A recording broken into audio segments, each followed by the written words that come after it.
Hey F1 fans, and welcome to Formula Today we are talking about Russell's upcoming contract announcement.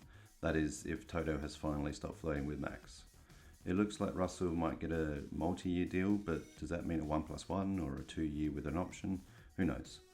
If it's a 2+1, it means if Max wants to join Mercedes in 27, he could possibly line up alongside George, but then what happens to Kimi, especially if he is improving over the rest of the year and at the start of the next year takes a step?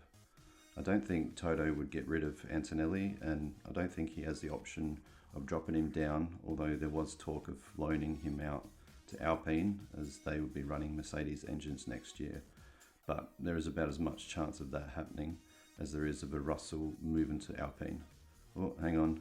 There was talk of Russell having discussions with Flavio Briatore back in Canada, but that seems to have been a tactic to make Toto nervous. So back to the contract talk. If Russell's contract is a 1+1, then he could be out of a seat for 27, and that could all be decided by the summer break of 26, which would see Max move in to take Russell's place alongside Kimi, and that would mean we would have Russell to Red Bull. Nah, that doesn't work for me.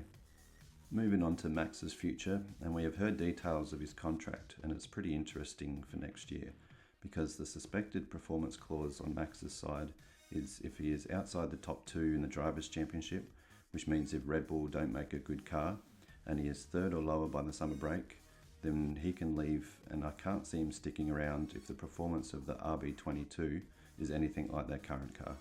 I found it a bit funny that Max was forced to reiterate that he has a current contract with Red Bull Racing, which he didn't find very funny obviously, and was quite annoyed. Helmut Marko, here we go. He even come out with a statement saying it's confirmed that Max will now stay with Red Bull in 26. It is rumoured that with Christian Horner gone, Max is now happier with the way things have been run and seems to be getting on with Laurent and his integration in the team. There will also be more peace on the Austrian side of the management, with Helmut seemingly a lot happier in the garage.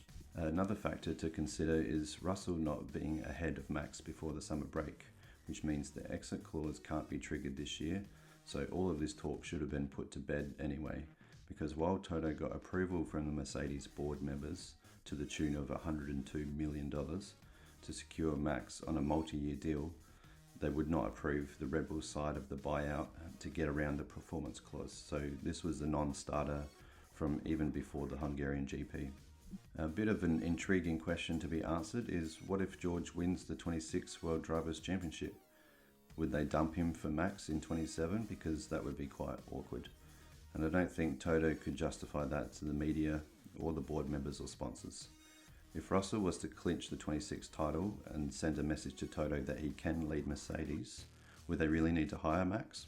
On the other hand, what if Mercedes doesn't get it right in the first part of 26 season and Russell is on a stinker? I think then his place in the team is in danger and Max starts coming into play. This also brings in the angle of, does Max want to join if Mercedes can't get their shit together in this reg set either? He hasn't seen anything worth moving over to in this ground effect era, and if Mercedes are equally as bad, then would Max want to move, or does he look to Aston Martin and their $500 million offer, so it seems, or any other team that has got their head around these new regs?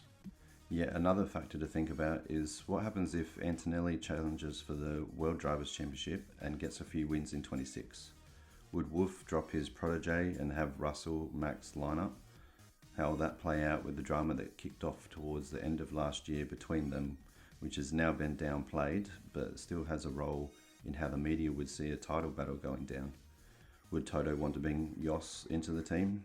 They seem to have had some friendly talks lately, but Jos has proven to cause some disruption to a team's dynamic when Max isn't winning, and Toto's job could be on the line in similar circumstances to how Christian Horner lost his position.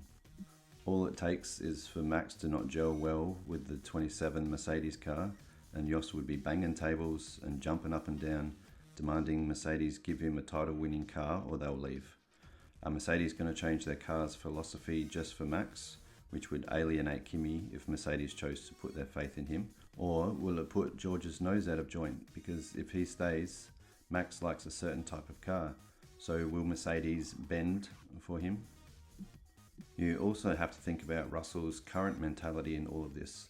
He's not happy with the current W16 car, as their suspension upgrade earlier in the season has made the car hard to get on top of consistently, so Mercedes have reverted back to the previous rear suspension spec from before Imola, and it seems to be a lot more predictable, meaning the development path took a wrong turn yet again in this ground effect area, so it won't fill in with much confidence going into the new rule set regarding the competence of the design team. Well, whatever happens, there are so many questions that need to be answered very early on in 26, and I can't wait for it to all play out. Comment down below how you think the 26 contract situation will go. Thanks so much for watching, and I hope to see you in the next one.